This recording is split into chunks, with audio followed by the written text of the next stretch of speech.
News 10 में आप सबों का स्वागत है।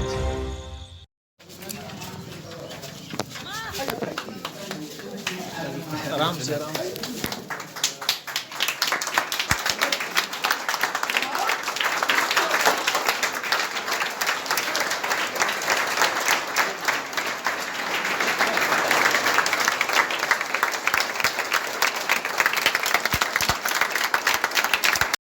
जैसे होता है आपका कंप्यूटर साइंस होता है, आईटी होता है, उन ब्रांच के लिए इनमें वैकेंसी नहीं आती है।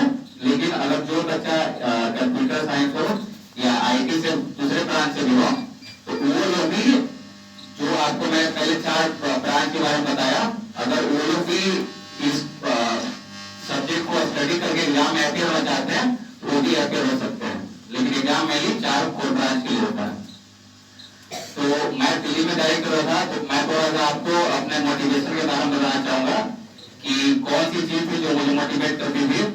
तो सबसे पहले मैं अपने फैमिली को देखता था, तो मुझे लगता था कि वो जितना मेरे लिए मेहनत कर रहे हैं, उन्होंने जितना मेरे लिए सेक्रीफाइस किया है, तो मैं चाहता था कि उनको एक बेटर क्वालिटी ऑफ लाइफ मिले। मैं अपने तरफ से चाहता था कि उनको एक अच्छा, तो अपने आप को मैं थोड़ा सा गर्वान्वित महसूस करता हूँ। और जिस तरह से आप लोगों ने मुझे ग्रैंड वेलकम किया, उसके लिए आप लोगों को बहुत बहुत धन्यवाद। तो मोटिवेशन का मेरा वो एक तरीका था। दूसरा था कि मैं सेल्फ मोटिवेटेड पर्सन हूँ, और जब भी मेरे लाइफ में किसी भी तरह का कोई बाधा आता था, रुकावट आता था, तो मैं अपने पास अचीवमेंट्स को देख करके थोड़ा सा मोटिवेट होता था। जैसे कि मैं बता दूं कि मैं 10th स्टैंडर्ड में डिस्ट्रिक्ट में मेरा 3rd रैंक था।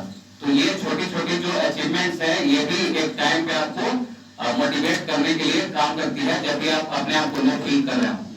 दूसरा मेरा तरीका था कि मैं अपने आप से बहुत ज्यादा एक्सपेक्टेशन नहीं रखता था, क्योंकि आप जितना ज्यादा एक्सपेक्टेशन रखेंगे, अगर आपको थोड़ा अचीव नहीं होता है, तो थोड़ा सा डिमोटिवेट हो जाते हैं। तो इसीलिए मैं अपने आप को बहुत ही सिंपल रखता था। मेरा अप्रोच भी बहुत सिंपल रहता था, मैं बहुत ज्यादा एक्सपेक्ट नहीं करता था, और जो एक फिक्स पैटर्न होता है तैयारी करने का, उसको मैं फॉलो करने की जरूरत है। तो उस तरह से मैं अपने वीकनेस पे काम करके वीक एरिया को इम्प्रूव किया, और उसके बाद मैं सक्सेस किया।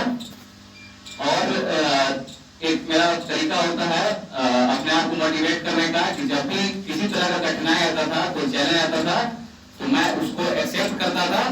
और मैं इस तरह से उसको सोचता था कि आने वाले समय में हो सकता है आप लोग जैसे यंग जनरेशन आने वाले समय है, तो उन लोगों को कुछ करने के लिए मेरे पास एक होगा कि मैंने इस चैलेंज को फेस किया इस तरह से, और आज इस तरह मुकाम पर मैं पहुंचा।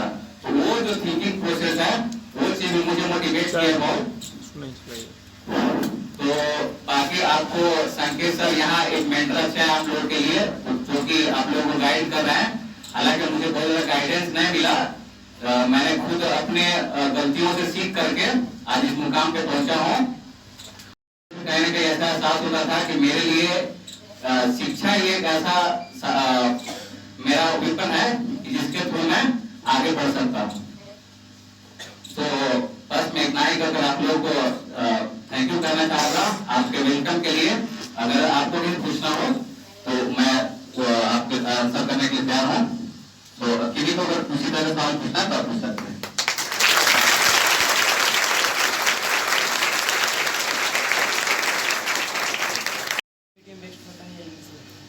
देखिए, यूपीएससी के लिए ऐसा कुछ नहीं कि हिंदी मीडियम बेस्ड है, इंग्लिश मीडियम, जिसमें आप कंफर्टेबल। जैसे अभी किस मीडियम में पढ़ाई कर रहे हैं, तो हिंदी मीडियम में, तो आपके लिए हिंदी मीडियम ज्यादा बेटर रहेगा।